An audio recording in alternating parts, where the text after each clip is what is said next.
Ito yung pugad na nakita natin nung nakaraan, ano? Today is June 30, more than 2 months pagkatapos nating makita na merong family of bird na gumawa ng pugad dito sa bubong ng balkon ng loft. Hindi ko na rin alam kung kailan sila umalis dito sa kanilang pugad. Pero hinayaan ko lang yung nest nila dito. Hindi ko inalis. Anyway, hindi naman nakasagabal. So I let it hang there. And then recently, may mga nakita ako na parang napapadalas yung pasyal ng mga birds of the same species. Kasi makikilala mo naman sa huni nila. Tapos may familiarity na rin sa mga sounds ng iba't ibang ibon, and yung family na nag-nest dito ay kilala ko na yung huni. So ito yung mga naririnig kong huni ng ibon nung mga nakaraang araw. Tapos there were also times na nakikita kong parang may lumilipad from this area. So kala ko parang mga naglalaro lang katulad ng madalas ko nakikita dito, until yesterday, habang nandun nila ako naliligo sa shower area, kasi mas kita mula doon yung part na ito ng bahay. So pag tingala ko, may biglang lumipad na ibon. Sabi ko pa kami nangingitlog ulit.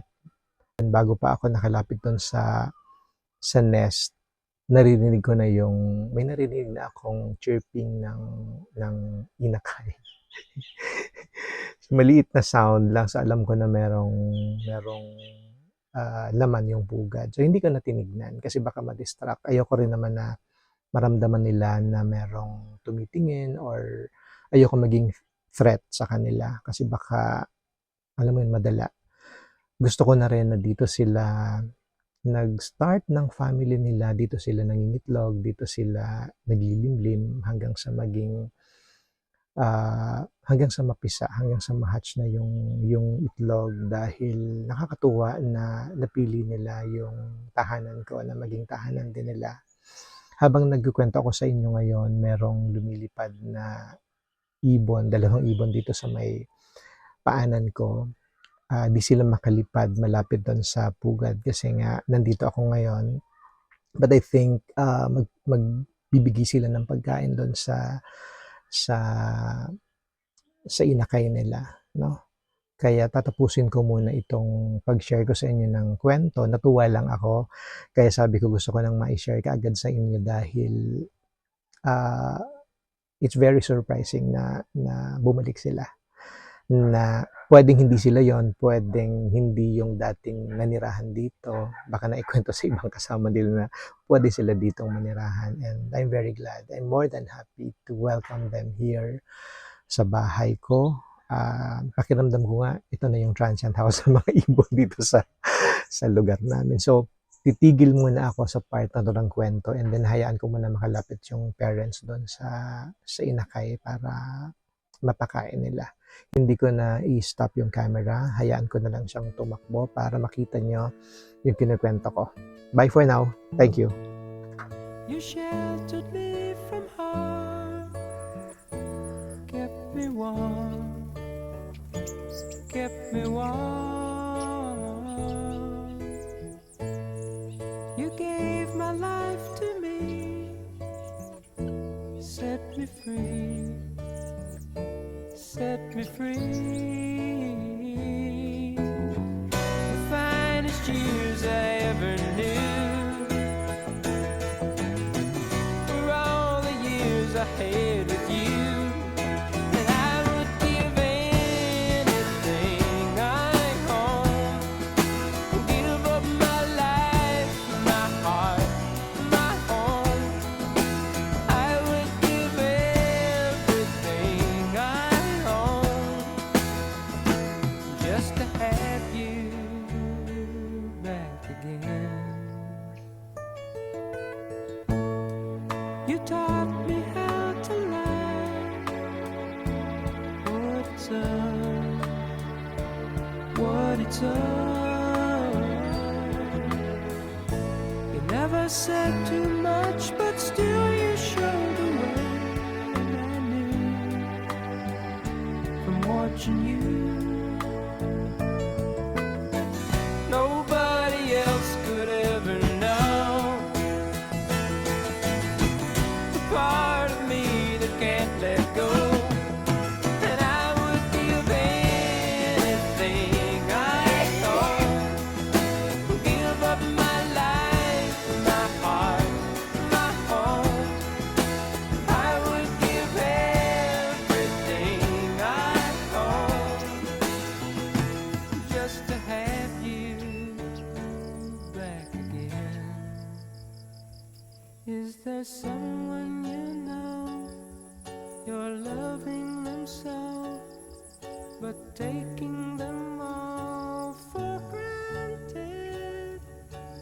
You may lose them one day, someone takes them away, and they don't hear the words you long to say.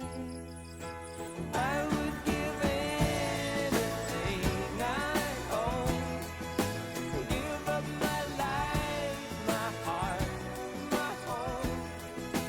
I would give everything I own just to have you back again. Mula dito sa shower area, Just to touch pag tumingala ka, makikita mo yung kinasasabitan ng pugad.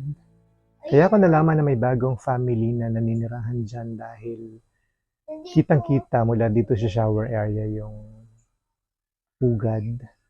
At nakaharap din dito yung pintuan ng pugad, yung opening. Naririnig ko yung chirping nung inakay. Ayun, ay nahuli natin, nakakatuwa na na-capture natin yung ibon na nagbigay ng pagkain doon sa dalawang sisiw sa loob.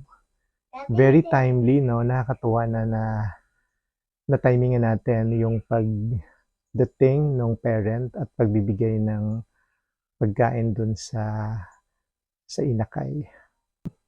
Nakita mo? Kasama ko ngayon si Ethan, ng aking apo dito na nag-shower. So first time din niya makita na lumapit mismo yung parent ng ibon. Oo. Doon sa pugad. Kasi nakita niya lang doon sa mga videos na ine-edit ko kagabi.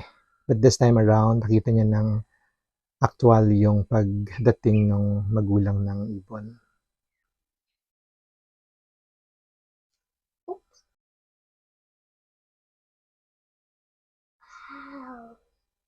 Kanina nakakatuwa na na-capture natin yung pagdating ng isa sa mga parents ng sisiw at nagbigay siya ng pagkain. Kahit doon sa unang family na nagstay dito, usually dumadating sila ng ganitong oras until around 9 o'clock in the morning para magpakain doon sa kanilang inakay. Nakakatuwa na napili nila yung tahanan ko na maging tahanan din nila. Especially dun sa mga ibon na nagsisimulang mag-raise ng family.